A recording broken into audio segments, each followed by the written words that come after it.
top one. Om Sahana Vavatu Sahano Bhunaktu Sahaviryam Karvavahai Tejasvina Vaditamastu Mavidvishavahai. Om Shanti Shanti Shanti. Om Shri Krishnaya Namaha. Om Gam Ganapataye Namaha. Om Aim Saraswatye Namaha. We'll chant these together. Bhaktum Subodha Vedantam Pravritto Hyabudopyam Kripaya Yasyatam Vande Shri Ganesham Punah Punah Vande Saraswatim Devim Sadgurum Me Mahamatim Sita Sameta Shri Ramam Yachantu Shubhadham Matim. Okay, sorry for the delay today. We had some technical issues. Now, I'm going to move straight into the verse that we're covering. It's verse 5, and we'll chant that. This one you can repeat after me. Viveka digunair yuktas, Viveka digunair yuktas, Tivraya chumamukshaya, Tivraya chumamukshaya, Ayame bhottama shishyo, Ayame bhottama shishyo, Muktasyat iti nishchitam, Muktasyat iti nishchitam. Okay. So here, qualifications of a fit student, not a fit student, the student that will gain the most or the maximum benefit from studying Vedanta. And that student is one who is endowed with the qualities of Viveka Guna Adi. That means qualities such as Viveka, etc. Viveka, that means Viveka Vairagya is passion, Shama, mastery of mind, Dhamma, mastery of senses, Uparama, withdrawal, Titiksha, Shraddha, Samadhanam, and Mumukshutvam. 9 qualities are given. We covered last week Titiksha, and part of Titiksha we looked at anxiety, managing anxiety. Yeah, because one of the methods of Titiksha means endurance and forbearance. One of the key elements to enduring something is to endure it cheerfully. And that means to endure it without anxiety. Okay. So that topic we closed last week. Now, we'll take up another quality. Another quality given there is samadhanam. But actually, just before I go into that, I had asked people they can write in questions, if they had questions, and some people actually did. So I feel like maybe I should answer some of these questions. They are relevant. So question, this is a question on the last topic. Being proactive, taking control to change the situation. Question, how to find what one needs from a relationship, how to avoid subconsciously expecting one thing and verbalize another, and what context should the questions be based on? Actually, this comes down to viveka, especially in relationships. Generally, we are not very clear about what we want. We are not very clear about what we seek in a relationship. And if we end up doing various behaviors, acting in certain ways, in a different way to what we want. We act in one way and we seek the result, which is something else. That means our karma doesn't fit our phala. Yeah. This is very common in relationships, actually, where people seek affection and love, but they don't want to say they want affection. They don't want to say they want love. And therefore, they kind of do different things in order to elicit that. And it can be quite confusing for the other person. So basically, we should be we should be more direct in our method of communication, even if it's in the field of love. In work, people are quite direct. If your boss says, I'm going to offer you $15,000 less, you say, no, I'm not going to take that job. People are quite direct in work. But in family and in love, we are so indirect. We rarely like saying what we want. And a lot of the confusion is we actually don't know what we want. Okay? And so this is something we have to address, that even in relationships, we have to figure out what you want. This is a component of viveka. Yeah. That there's so many different things you can seek in a relationship. People say, I want love. Love is so general. For some people, loving just means feeding. For some people, loving means hugging. For some people, loving means listening. You have to be clear about what you want, even in relationships. Yeah. So I think a few weeks ago, we had looked at what was called emotional, that wheel, emotional wheel. And that emotional wheel is very useful because it helps you to understand your own emotions and how you're feeling. And then from that, you can understand what you are seeking. It's not incorrect to seek something in a relationship. It's not wrong. But we should learn to become clear. So if I'm feeling vulnerable in a relationship, then I'm not going to be interested in affection. Affection and vulnerability. Affection is not the antidote to vulnerability. I seek security. So having a person in my life who showers with me love, but is not here sometimes, but when you see them, it's a wonderful time. That doesn't actually resolve your issue. Your issue is actually you seek security, but the person is giving you affection. And that's largely because we are not communicating that clearly. We say, I don't feel loved. So they give us more affection. But their commitment is still lacking, or their presence is lacking, or they're still flaky. And so we feel we don't get what we want. If I feel underappreciated and the person just says, I will be with you all the time, continuous presence doesn't resolve a feeling of underappreciation. I want words of praise. I want someone to say, thank you. You don't need to be next to my side all the time, nor do you need to do actions for me. Yeah. So a lot of the times we are not clear about what we are seeking in a relationship, and therefore it is poorly communicated, and therefore you don't get your result. You don't get what you want. Yeah. So clearer communication is required. You need to understand what exactly you are looking for.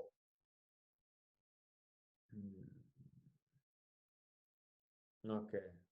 Another question. We talked about finding a teacher last week. Well, this is a few weeks ago, which means living in an ashram and doing seva. My question is, how do we find a teacher, especially in a country like Australia, where we have very few ashrams, let alone teachers or swamis? How do we find a teacher who can establish a connection with? Oh, Gurudev gives a very nice response to this. He says, it's like the student is like a flower. Every flower, actually the purpose of a flower is that it produces pollen, and then it wants this pollen to actually go to another flower, because then it comes cross-pollination, it's called. Yeah, and that's their method of reproducing and things like that, cross-pollination. And in order to do that, it needs a bee. A bee is required to do that. Without the bee, the cross-pollination doesn't take place. And therefore, the flower, what it does, it has to create an atmosphere to attract and draw in the presence of the bee. And therefore, it has these beautiful, colorful petals, and it has it actually emits a sweet nectar. There's a makaranda in a flower, makaranda, fragrance. There's a nectar that's actually there in many flowers. And this nectar and this fragrance is actually to attract the bee to come towards the flower so it can then take the pollen and it can fulfill its own life, its own vision.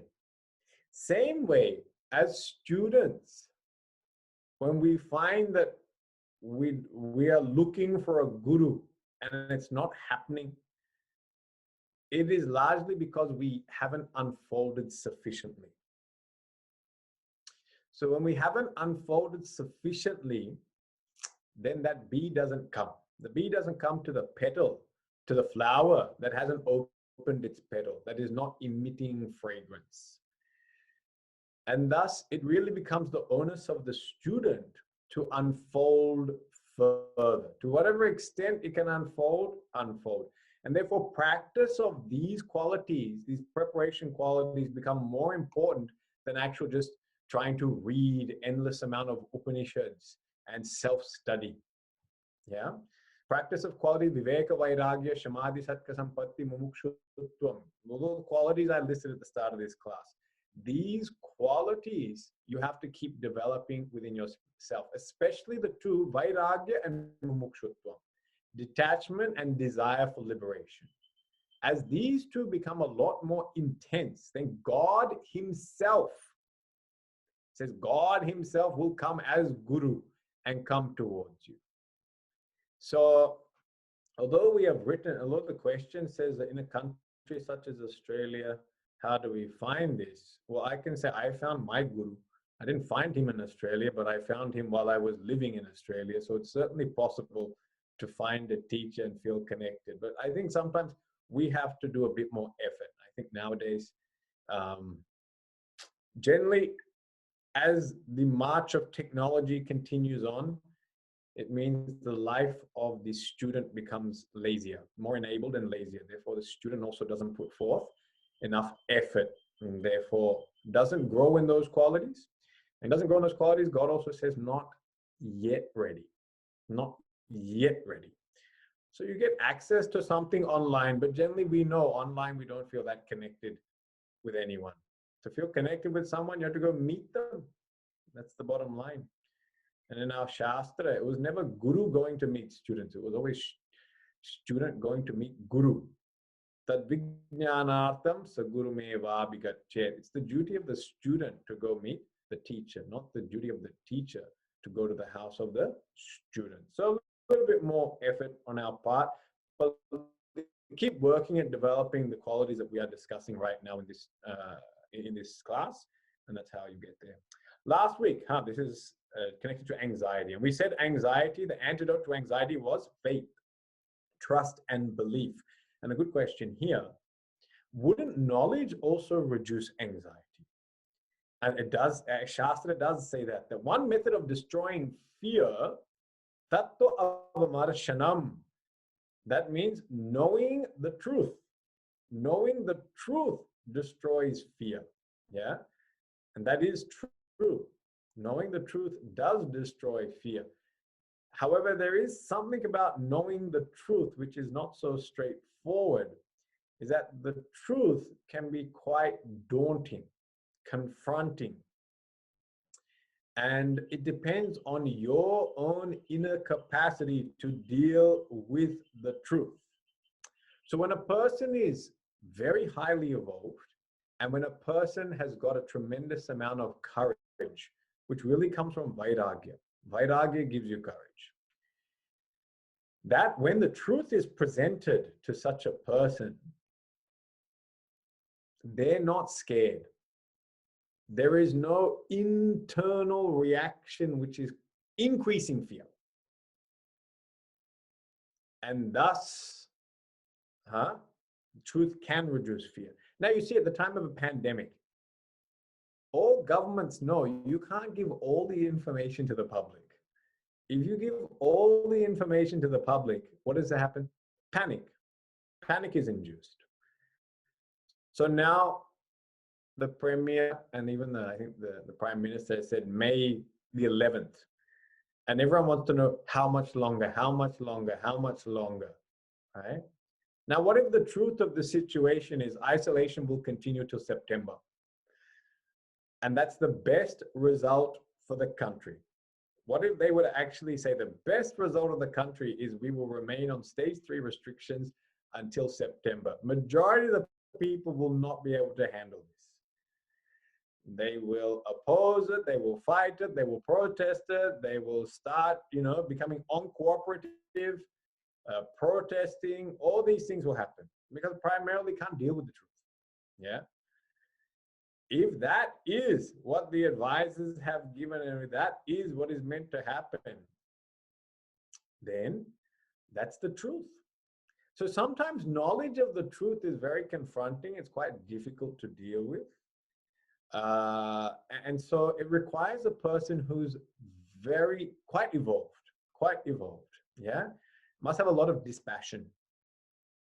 It's like in a family life, we all know as adults, there are certain dirty secrets that go on in families, things that we're not proud of, that this person fought with that person and that person doesn't talk to this person. But we don't tell these things to our kids. We hide it from our kids. And why do we hide it from our kids? Because we don't want to taint their vision of family life. Because why? They're not capable of dealing with that truth at that time. Yeah. If the child grows up 18, 19, 20, 25, and now starts asking these type of questions, how will you know whether or not to actually tell the truth? You have to look into that child's eyes. And you have to sense their body language and see that if you tell the truth, how disturbed will they become? And if you sense that they're going to become very disturbed, then it's unlikely you will tell that truth. But it all depends on what? It all depends on the child's receptivity. Can the child handle that without getting disturbed? Therefore, dissemination of the truth, although it sounds very wonderful, unfortunately, the human mind is not created in such a way that it can actually deal with a lot of the truths. Vedanta's truth about the world is Brahma Satyam Jagan Mithya Jivo Brahmaiva Na Paraha. The truth about the world is mithya, it's an illusion, but it's a very difficult concept to deal with. And thus it is not a concept that is constantly emphasized all the time. Because if constantly emphasized, the student will find very difficult to deal with. Yeah? So what's more appropriate? Maybe the field of karma yoga, bhakti yoga, yeah, where Jagat is taken as satyam, and you work through that. That can be given. So even though knowledge of the truth is the most powerful method of overcoming fear, is the student powerful enough to wield this? Are they strong enough to wield this? This is the question, yeah? And that's there in all fields. It's not just it's not a form of spiritual discrimination. In all fields, doctors do not tell patients the full truth when they know 98% chance this person's not going to survive. They don't tell that to the family. Yeah, they have to talk in such a way that hope is maintained and that we are still doing the best we can to treat this person. But in closed doors, when they're talking to their senior supervisors, nursing staff, then the truth can be given. That is unlikely that this person will last this much longer. This is all because of sensitivity and because people's capacity to deal with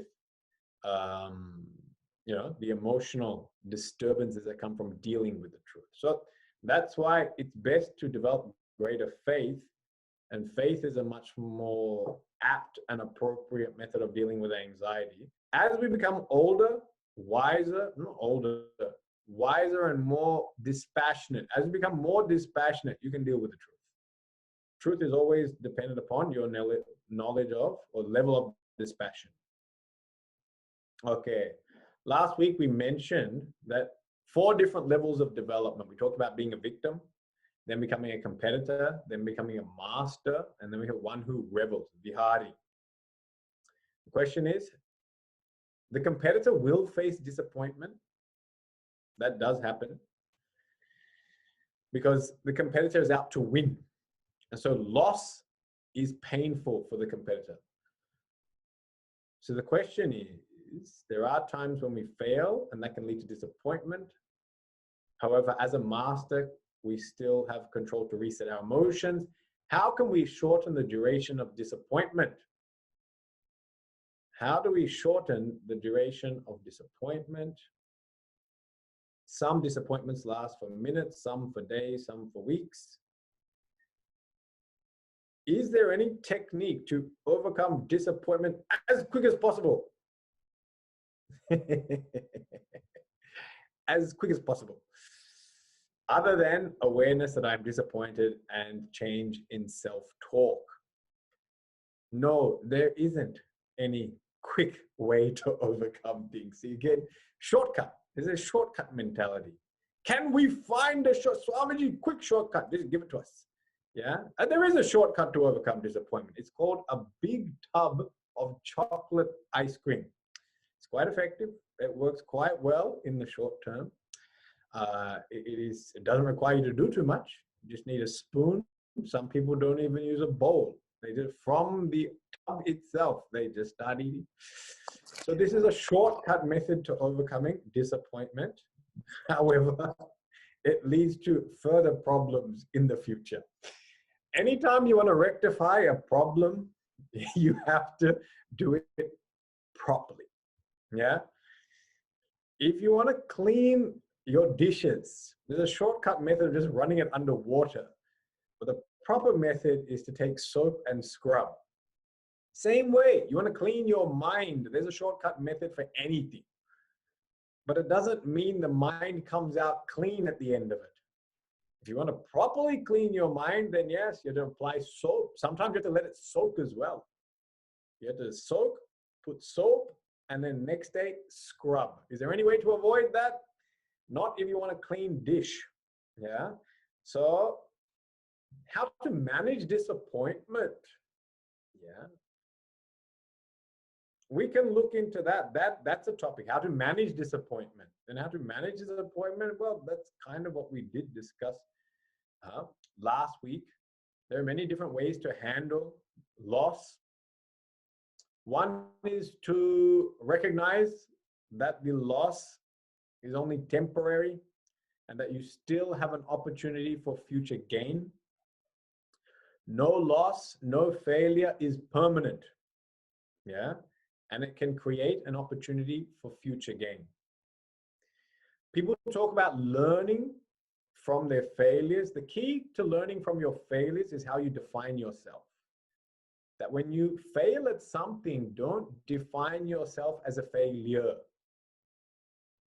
Define yourself as successful, a champion.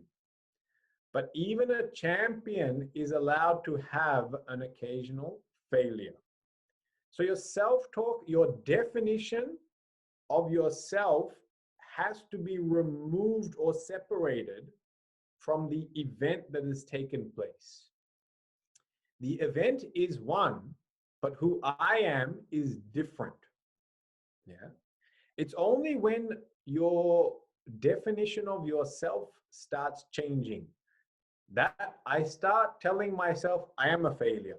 I am not worthy. I am unsuccessful. I am incompetent.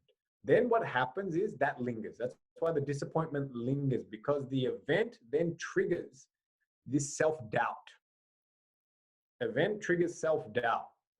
And because the event triggers self-doubt, that doubt is about what? It's about me. And because I always have to live with myself, that disappointment lingers on, even into my next field of action.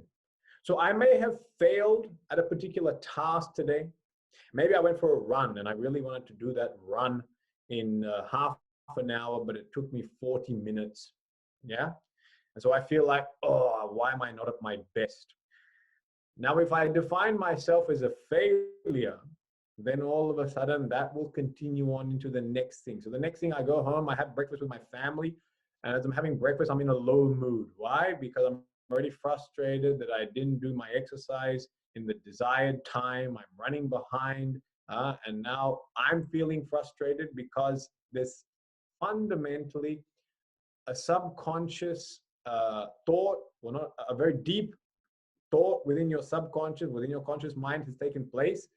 And that is, I'm not good enough. And so when I'm not good enough has just come from exercise, it then shifts into family life. And it's the same thought, I'm not good enough. So the minute the child resists what you say, you get angry with the child because you feel I'm not a good enough parent.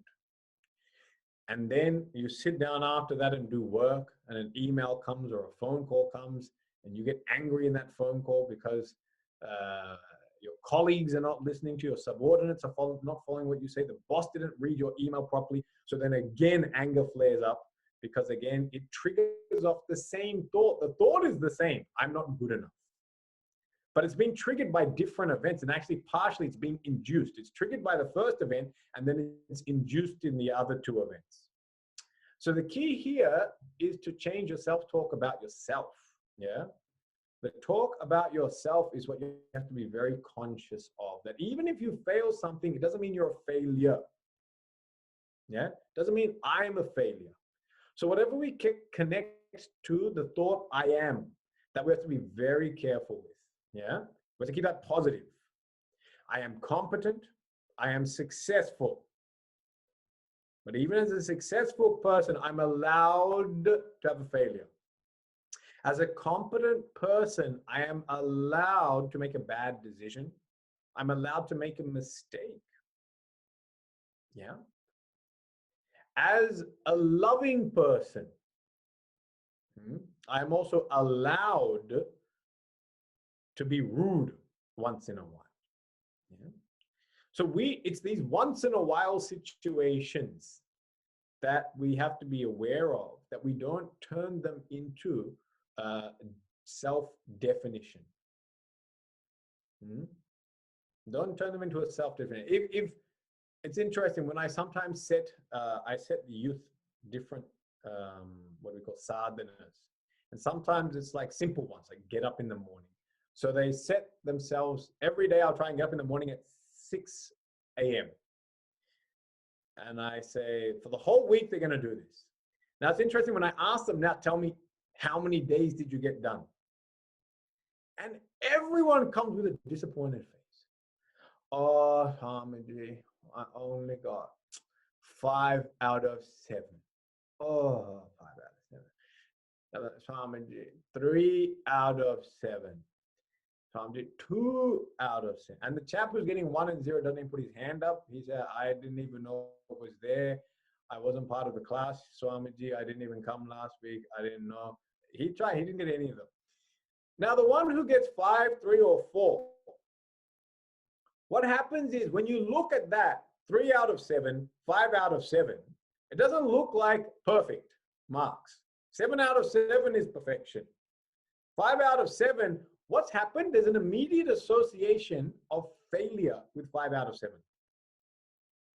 Now, if I ask him last week, how many times did you get up at 6 o'clock before we even practiced this sadhana?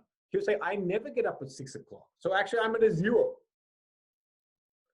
This week, I got 5 out of 7. But the problem is 5 out of 7, he's feeling like a failure. But actually, he's got to look at his previous week. And actually, what he's gone from is 0 to 5. If you've gone from 0 to 5, that's a positive outcome. And many times in life, this is how we assess life. We have 5 good days with the family and 2 bad days with the family. And because we have 2 bad days with the family, we say, I'm a bad parent. Yeah. But you forget you had 5 good days. And so we keep on focusing on the shortfall. We keep on focusing on the deficit. And as you keep on focusing on your deficit, you always feel insufficient. You always feel inadequate. Therefore, you've got to focus on what you bring, what you've achieved, what you've done. And 5 out of 7 is great. That doesn't mean you're a bad parent. A bad parent is 0 out of 7. I've neglected my children successfully for all 7 days of this week. That's a bad parent. But if you have done 5 out of 7, then you're a good parent. But yeah, you might want to keep striving for something higher. But just because you're striving for something higher, it doesn't mean where you are is low.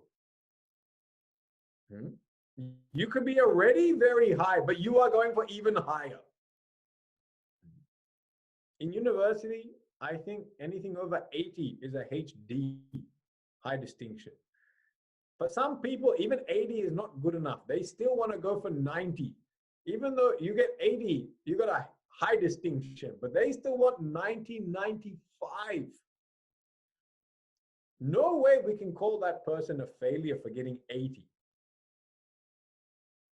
But they want to push themselves to become even better. In the same way, push yourself to become better, but don't consider yourself now as something low or inadequate. Recognizes your successes now, that I am capable, I am competent, I am able, but I seek even higher goals. I seek even higher perfection, greater perfection. But don't degrade yourself because you're not there. Yeah? In sports, nearly all sports, people are not happy with winning once championships. They all want to win twice, 3 times. And look at tennis, how many times you have to win that Australian Open? You've already won it once, and 6 times I want to have, 7 times I want to have. Now, if he's won it once, actually he's a champion. He's a Grand Slam champion. But he wants to win 6. Why? He wants to be the best ever. Now, if you want to be the best ever, that is a much higher standard than just being a Grand Slam champion. But as he goes for the best ever, he should never consider himself to be anything but a champion. He is still a champion. In all rights, he's still a champion. But as a champion, I now want to become the best ever. The target is just elevated to another level. But I am a champion seeking to become the best ever. It's not that I am inadequate trying to achieve something. He already has a tremendous amount of achievement behind him. So the talking is very different. And therefore, coming back to the question, how do we recover from disappointment? You recover much faster because you don't define yourself as a failure in life. You don't define yourself as being insufficient, inadequate, incompetent. I am competent, but I'm going from competent to absolute mastery. I'm going from competency to expertise. I'm going from competence to be the best or the greatest specialist, but I am extremely competent right now. So this is a way that we can change the whole process of overcoming disappointment.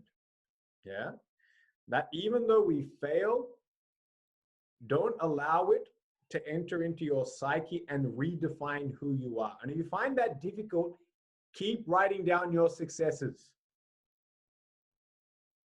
Don't focus entirely upon your shortfall. Keep writing down your successes. People that are very rooted in their success, they may not do this because they are convinced they are champions. Therefore, when they're convinced they're champions, they're like, I'm just going to become the best there ever was. So you'll find that their mindset is such they don't fall into very long-term kind of disappointments. They're upset that night. They didn't win it. After that, actually, I know I've watched documentaries where the very next day after losing the match, they start practice for the next tournament. I have watched documentaries that's how the best approach it because they don't wallow in this disappointment. The self-talk is, I'm a champion. Yeah.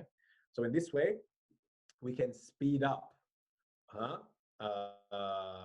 how fast we have to deal with sorrow. Okay, just the last question. The person who rebels, does he face 0 disappointment? Or is there a few seconds of disappointment on knowing about failure before regaining the emotions and charting out alternative plans? So the person who rebels at the highest level, disappointment comes to the mind, but he's not identified with the mind. So because he's not identified with the mind, it's almost like watching something else cry. So the mind does cry. The mind does get upset. The mind does get frustrated. But when he's experiencing that, he's not experiencing that as himself. He sees it as the mind only. And so he says, this mind is now upset. This mind is frustrated. This body is feeling pain. And therefore, there's a level of separation that he has with his own mind. Therefore, we cannot say that he is, wallowing in disappointment. He's experiencing it, but he's not wallowing in it. To wallow in the disappointment is then to allow it to prolong that state of mood and for it to continue into the next set of experiences. He experiences disappointment, but he is able to look at it, watch it, and then any emotion, if you watch, actually doesn't last very long. Any emotion doesn't last long. The reason why emotions last long is because we identify with them. We identify with an emotion, and then we empower it. We charge it. So whenever you add the terms again, I am, to the emotion, you power the emotion. So happiness, I am happy, the emotion gets charged. I am sad, the emotion gets charged. I am angry, the emotion gets charged. But at a higher level for this person, they see the emotion as belonging to the mind, and they see the mind as something separate to themselves. So the mind itself is an object to be seen, and they recognize that this mind is angry, this mind is upset. It's okay, let it be upset. Just leave it alone. Just watch it. As you watch it, you don't empower it. As you don't empower it, the mood changes pretty fast. It changes pretty fast. Yeah. And so this is how we can manage these things. So these are some of the questions that came up throughout the last few weeks. Actually, I've been pending. Now, getting back to our topic now, getting back to today's class. Today's topic we will take is the quality of samadhanam. Samadhanam. Samadhanam means single-pointedness. It's a wonderful topic. Focus, concentration. So this is one of the qualities of a student. Focus, concentration, single-pointedness of mind. Yeah. We always say, in this day and age, but I think in this day and age is such a misnomer, because I think every person in their own day and age feels that life is difficult. But we always say, in this day and age, things are so difficult, Swamiji. No, in every day and age, it was very difficult. When polio existed, life was difficult. Before they had vaccines for so many diseases, life was difficult. Before Panadol was invented, I think life would have been very difficult. Because if you have a headache, that could last your entire week. That's finished. We have a headache, one Panadol, 30 minutes, it's gone. So I don't know if this day and age is difficult, or we are just struggling with life in general. And therefore we just keep on claiming this day and age is tough. So we might say that in this day and age, there is so many distractions. There are so many things in front of us, but I don't know if I want to say that. But the bottom line is, we have a choice. We always have a choice whether or not we want to be attentive or we want to be distracted. There is a choice. It's a very subtle choice. And if you don't exercise this choice, it almost seems automatic. I just get distracted. I get distracted. I look here, I look there. You have a choice prior to looking. But there's a part that just says, I want to look over here. So while I am talking on your computer, you have a choice. You have a choice to look out your window, see what's happening over there. You have a choice to look at your children. You have a choice. Let's get some water back. I can enjoy this more if I'm hydrated, because this thing is like running a marathon. I feel so dehydrated. You have choices. Every minute you have a choice. The choice is to pay attention or to be distracted. Now, what's happened is we have taken another term and put that on top of what is called distraction. And we have called that multitasking. And because we've called distraction multitasking, we have now justified it as a healthy method of operating. And really, this has come about because we are obsessed with a certain quality which is actually not considered a virtue. And that is the quality of efficiency. In our Shastra, efficiency is not considered a virtue. But in work, in career, efficiency is considered a virtue. It's interesting because in family life, efficiency is not considered a virtue. He was a very efficient parent, parented them until 10 years old, finished the whole job, got them out of the house. Efficient parent. No one wants to be known as an efficient parent, an efficient husband, an efficient wife. It almost sounds like you don't care.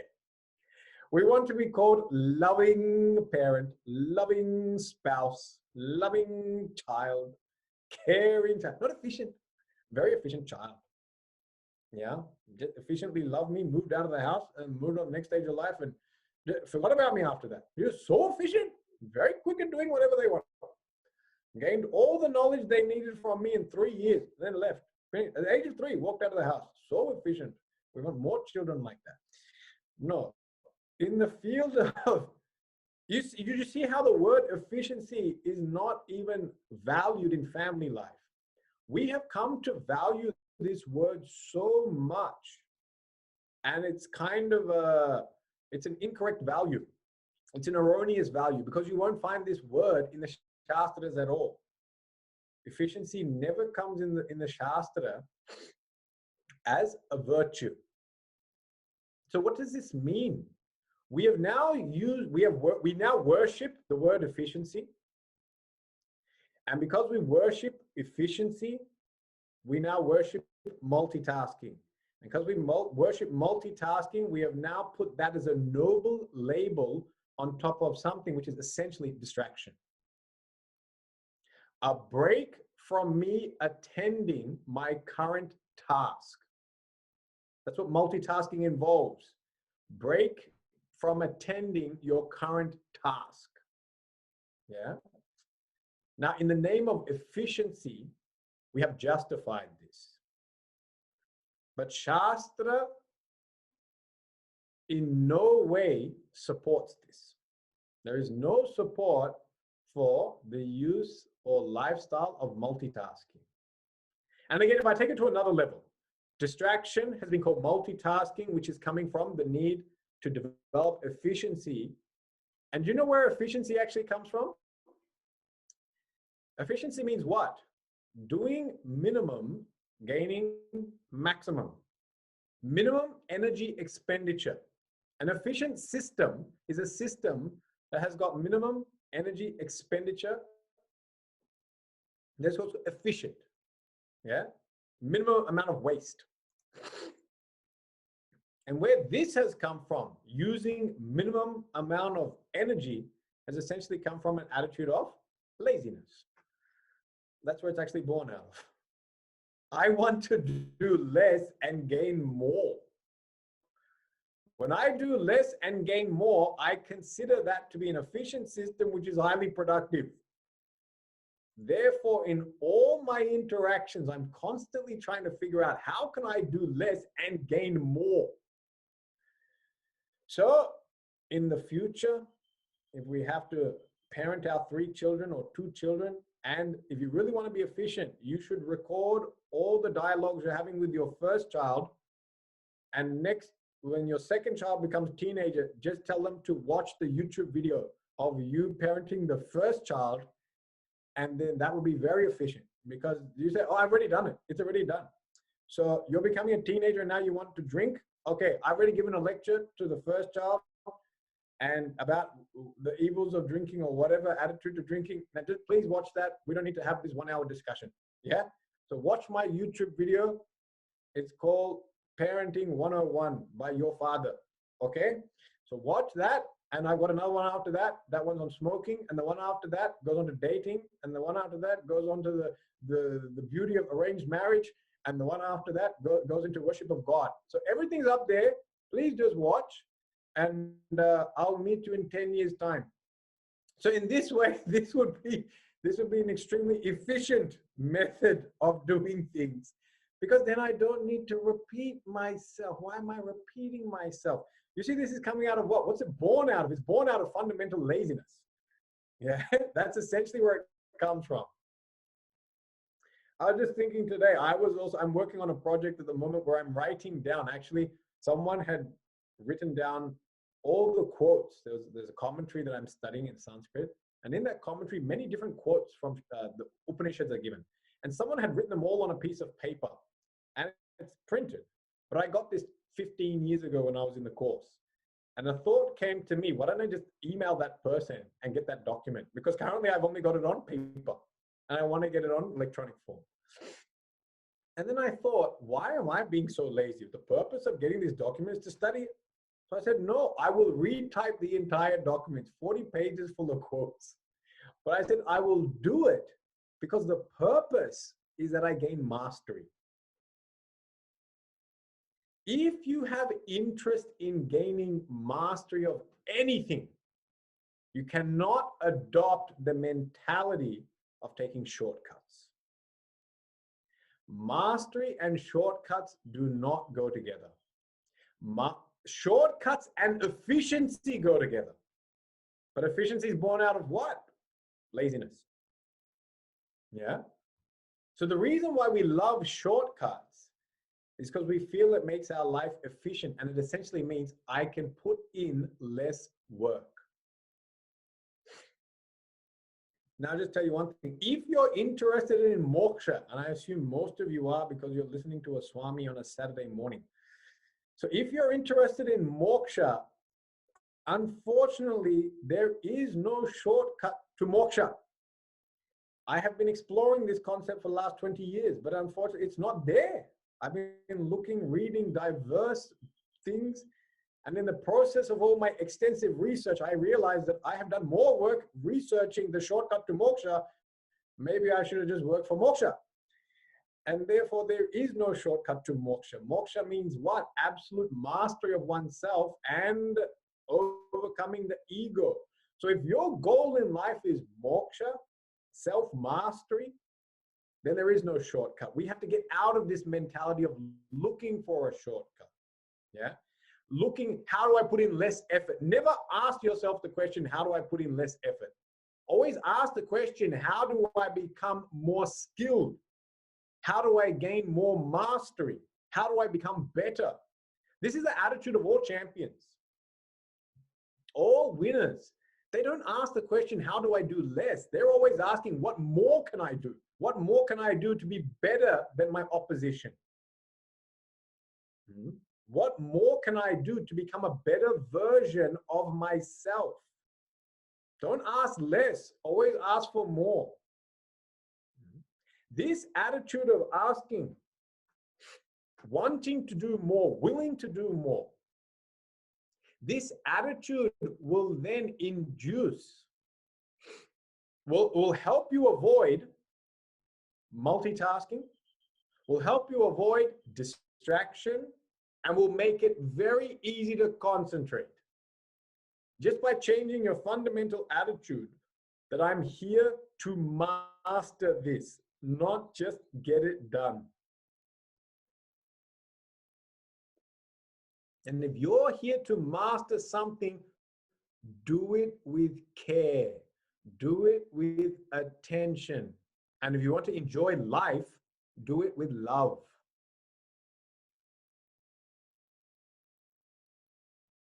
Care, attention, and love. These are the three ingredients to make your life most enjoyable, where each and every moment becomes rapturous joy, whether you're taking out garbage, whether you're washing dishes, whether you're vacuuming a room, if it's done with care, attention, and love, you will find it tremendously fulfilling. You will not find it a chore. We're always trying to run away from chores. Don't run away from chores, because you can't. Something always has to be cleaned. As long as we exist, something has to be cleaned. Wherever you're living has to be cleaned. You can't avoid it. That's why the nature of the realized person is given in the Upanishad. Atma kridaha atma rati kriyavan esha brahma vidam varishtaha. What is the nature of the enlightened person? Atma kridaha. Revels and sports in the self. Sports in the self. Atma ratihi. Revels in the self. What is this self that is reveling? Of course, the higher self means Atma. But even at this level, whenever you do something, if you do it with care, attention, and love, you come to enjoy the fact that you are able to pour your whole heart into it. The joy of pouring your whole heart into any action, there's a different sense of satisfaction that comes out of that. There's a feeling of fullness. You know, when we say, I've given it my best. When you've given something your best, there is a sense of satisfaction and there's freedom from regret. And that's what this person experiences. They don't always win. They don't always succeed, but they don't regret it because they're like, I gave it my best. I couldn't do any more. And that's why I feel thoroughly satisfied with this. Sri Krishna advises this in the Gita. Sarva bhavena bharata. Whatever you do, sarva bhavena, with all your bhava, with all your heart. Do it wholeheartedly. That will give you the maximum satisfaction. When a person has satisfaction, atma triptihi, atma ratihi, atma kridaha, that's what's happening. They are enjoying and reveling in. That satisfaction is what you revel in, not the result.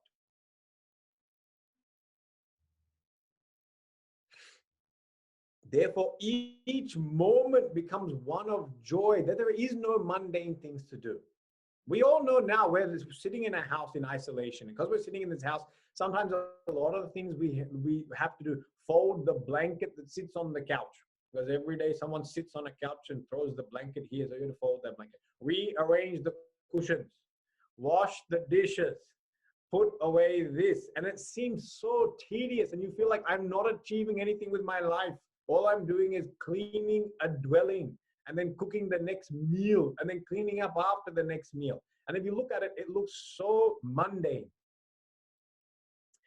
But when you bring full attention, full care, and full love to even that simple task, it becomes so satisfying.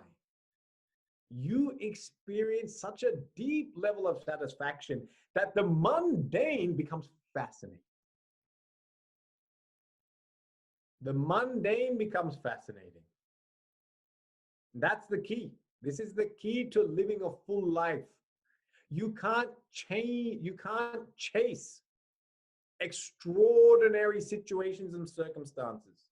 You can't keep traveling around the globe looking for a new phenomenon to see, experience. It's not possible. Because even when you do that, people get bored. That's why sometimes we go traveling, because we want to see something else. And people that have traveled the world, they get bored because they're like, another hotel, living under another suitcase with another, I have to talk to the concierge, I have to do the booking, I have to stand at reception. They get bored in traveling. My God, how much time you spend in a security line at every airport. People get so, initially when you've never traveled, you think it's fun. Then once you've done a little bit of traveling, you realize this is very boring actually. Because most of your time is spent checking in and checking out, not even on the flight. It's very tedious. So our mind is such that whatever it does on a routine basis, it turns it into what's called the mundane. And it says this mundane is so boring and I want to get away from it. And it's got nothing to do with the task. It is entirely to do with your mindset. And this is what we have to do. In the mundane, we have to take an attitude of absolute fascination, care, and mastery. That I want to master myself even while engaging in the mundane. I might be very skilled at something, I might be very efficient at something, but now can you bring love to that? Can you bring cheer to that?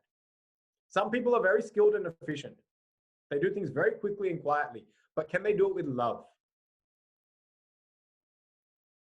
And if any field, if you want to raise the next generation, the most important thing is not your skill and not your efficiency, it is your love. It is your love and passion for your craft or for any craft. It is that which translates to the next generation and inspires them. Some talents are not transferable. They exist within that individual. But love and passion for any field of action, that is transferable. You can inspire people to love what they do, but they can't always have your talent and skill to do it. Each one of us is made differently. Because we are made differently, we can't bring forth the same skill and talent. But you can inspire love in the heart of people. And you only inspire love in the heart of people when you approach that action with love. But when you approach it as a chore, then others around you recognize it's painful. Because they see it's painful, they then seek to avoid it. If it's an option in their life, they'll avoid it. If in your house, prayer is painful, in your house, traditions are painful, in your house, following culture is painful, the next generation will not follow it. Why? It's optional. It doesn't need to be done. They can get a job without worshiping God. They can run a house without celebrating Diwali. You can do all these things. It's very much possible. The rest of the non-Hindu population has achieved it. So it's clearly possible. So when I do all these things that I consider important, but I do them without love, people around me do not feel that this is worth it. They feel this is painful. And you know what? Forget about culture and tradition. Raising a family, a lot of people approach that as painful. A lot of people approach family life as painful. And now what's happened? We now have a generation where family life is optional. You don't need to get married. You don't need to have kids. And what have they seen? They've seen their mother and father in an unhappy marriage. They've seen their parents just scream at them throughout their life during parenting. And so they've just said, wow, marriage seems to be very unhappy. Parenting seems to be in extreme pain. Why would I take this up? No, I'll live by myself and have a living girlfriend or boyfriend because that seems to be more enjoyable. This is because we ourselves have presented a thing such as marriage, and the beauty and joy of becoming a parent has been presented as painful. That's what I don't know. In front of me, I don't know if it happens very often, but I don't know if people actually share their joys of parenting or share their joys of being married to their family. I don't know if they ever do. I don't hear much of it. I would like to, but it doesn't happen very often. But I don't know if people actually share their joys of actually spending time with their family, spending time with their spouse. We generally make this, little quip or this little joke. I'd rather have my own time, my own space. Have the his sink and the her sink. Yeah. So we all can live together while trying to run away from each other. So it's like having four walls while everyone is running away to their own corner. It's like, why did you build the four walls? Why not just let us free? We'll all just run. So even when we are skilled at something, when we are talented at something, can you bring love to that field? That's very important. And love is another thing which sustains concentration. Anything you love, you remain concentrated with. That's why it's very easy. Just turn on Netflix and see your concentration. Why? Because there's love for Netflix, and therefore there is concentration on Netflix. Anything you love, you find you're able to concentrate. Okay? So the key to making it easier to concentrate is actually to engage it with more love. But now, just for today, there are many more techniques of concentration, which I will talk about next week. But just for today's class, we have looked at the first thing is fundamental shift in our attitude.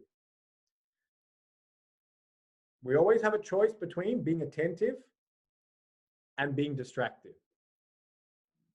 Currently, distraction has become very attractive because we call distraction multitasking. And we believe multitasking will lead to greater efficiency and productivity, which actually is not true according to psychology. But anyway, that belief is there. Efficiency and productivity, well, efficiency anyway, is really coming from a desire to do less, which is otherwise what we would call laziness. So the root cause of distraction is essentially laziness. How do we overcome this? Choose to be a master in your field. Choose to be a master of anything you do. Do it with mastery. It doesn't mean you have to be the best in the world, but it means you should try to be your best. With your skill, with your talent, with your aptitude, and with your level of knowledge, you do the task, but do it to its fullest. Sarva bhavena bharata.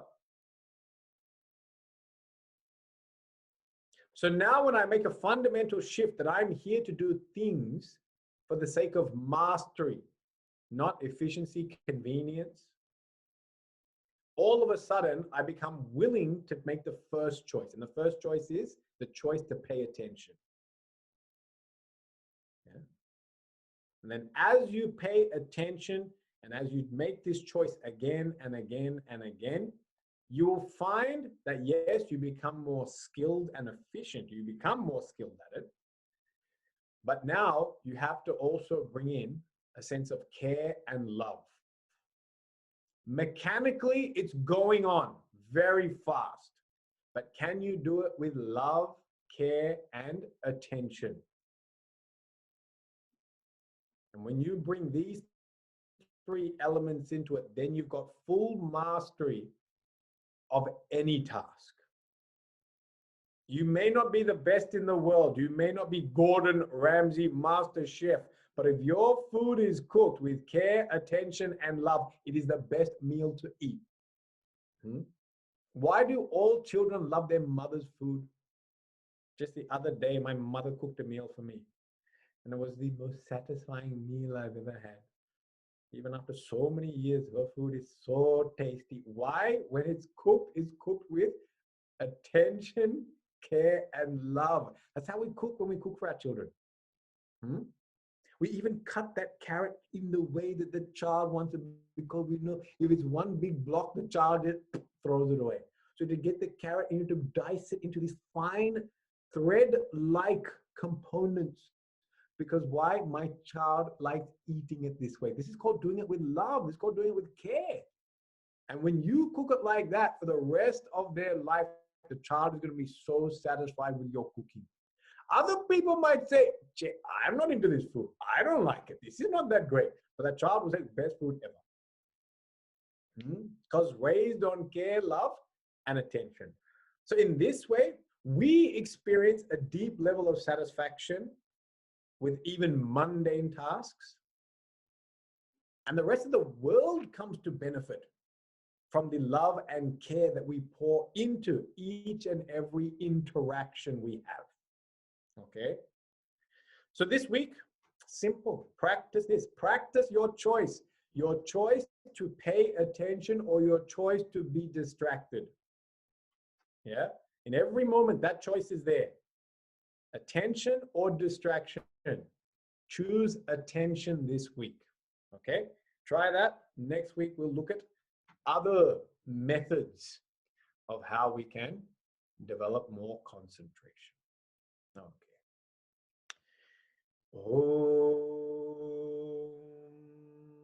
Om Purnamada Purnamidam Purnat Purnamadachyate Purnasya Purnamadaya Purnameva Vashishyate. Om Shanti Shanti Shanti. Hari Om Shri Gurubhyo Namaha. Hari Om.